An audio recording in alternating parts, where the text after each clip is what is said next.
साल 2024 के लोकसभा चुनाव को लेकर तैयारियां जोर शोर से चल रही है। केंद्र की मोदी सरकार आम चुनाव की तारीख की घोषणा से पहले संशोधित नागरिकता कानून यानी कि सीएए के नियमों को नोटिफाइड कर सकती है। इस बीच सीएए को लेकर विपक्षी दलों ने केंद्र सरकार पर निशाना साधा है। कांग्रेस और तृणमूल कांग्रेस यानी कि टीएमसी सहित अन्य विपक्षी दलों ने कहा कि सीएए को लागू करना सही नहीं है क्योंकि ये धर्म के आधार पर बनाया गया कानून है। कांग्रेस नेता मनीष तिवारी ने कहा कि सीएए संवैधानिक रूप से अनैतिक है। वहीं बिहार के डिप्टी सीएम तेजस्वी यादव और एआईएमआईएम के चीफ असदुद्दीन ओवैसी ने इसे संविधान विरोधी करार दिया। दरअसल मंगलवार 2 जनवरी को सरकार के वरिष्ठ अधिकारी ने बताया था कि लोकसभा चुनाव से पहले सीएए के नियम जारी होंगे। नियम जारी होने के बाद कानून लागू किया जा सकता है। फिर पात्र लोगों को भारतीय नागरिकता दी जा सकती है। बता दें कि हाल ही में पश्चिम बंगाल के दौरे पर गए केंद्रीय गृह मंत्री अमित शाह ने कहा था कि सीएए को लागू करने से उन्हें कोई नहीं रोक सकता है। तो वहीं सीएए को लेकर मची हलचल पर कांग्रेस सांसद मनीष तिवारी ने कहा, देश के संविधान की प्रस्तावना में धर्मनिरपेक्षता है। ऐसे में धर्म के आधार पर किसी को कैसे नागरिकता दी जा सकती है, ये मौलिक सवाल है। मैंने ये सवाल सीएए पर चर्चा के दौरान विपक्ष की ओर से उठाए थे। वहीं कांग्रेस महासचिव जयराम रमेश ने कहा कि संसदीय प्रक्रिया के तहत कानून 6 महीने के भीतर लागू होने चाहिए थे। नियम बनाने के लिए 9 बार विस्तार लिया गया। अब हमें सूचित किया गया है कि नियमों को लोकसभा चुनाव से पहले अधिसूचित किया जाएगा। ऐसे में तो यह साफ है कि इसका उद्देश्य हमेशा चुनाव से ठीक पहले वोटरों का ध्रुवीकरण करना है। इसके बाद पश्चिम बंगाल की मुख्यमंत्री ममता बनर्जी की पार्टी टीएमसी ने कहा कि सीएए बंगाल में लागू नहीं होगा।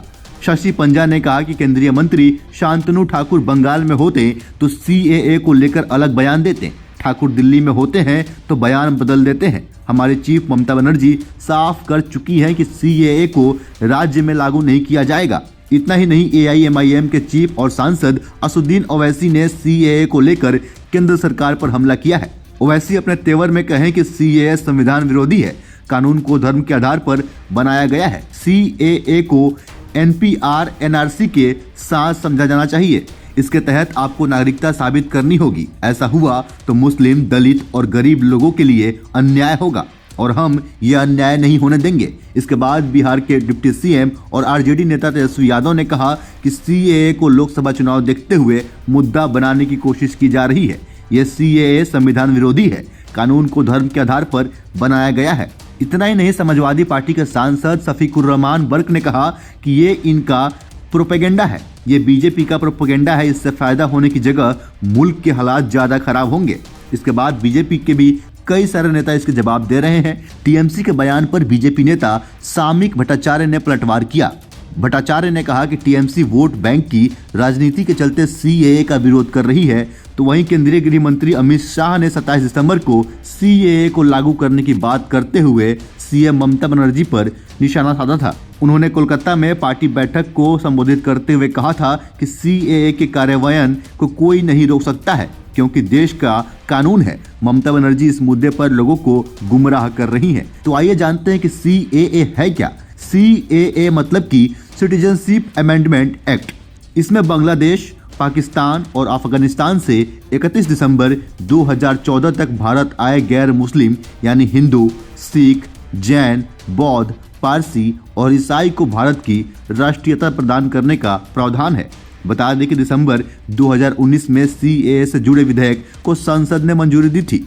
फिर राष्ट्रपति ने भी बाद में इसे मंजूरी दे दी थी। इसके बाद इसके विरोध में कई जगहों पर विरोध प्रदर्शन हुए, जिसके बाद सरकार इस पर रोक लगा दी थी। लेकिन फिर से देश में एक बार सीएए की सुगबुगाहट तेज हो गई है। All set to be implemented throughout the country. It will start from Uttarakhand, then Assam, and then the whole country. It will be done online. What the government sources are telling right now. How do you see this, sir? Well, the fundamental question is that the Constitution of India, by its very design, is secular in nature.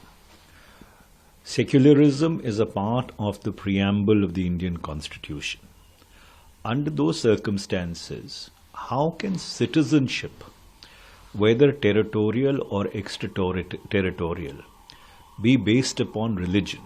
This is a fundamental issue which I had raised when I had led the debate on behalf of the opposition benches against the Citizens Amendment Bill in the December of 2019.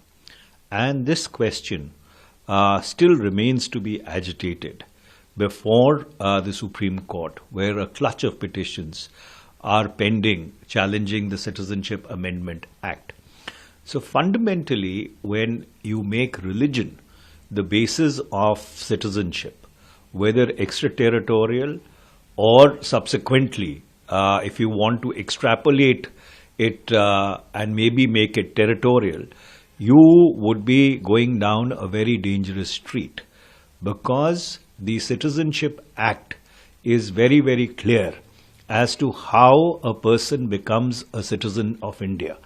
And therefore, under those circumstances, till the time the Supreme Court does not decide this question, the implementation of the Citizenship Act would be completely constitutionally immoral.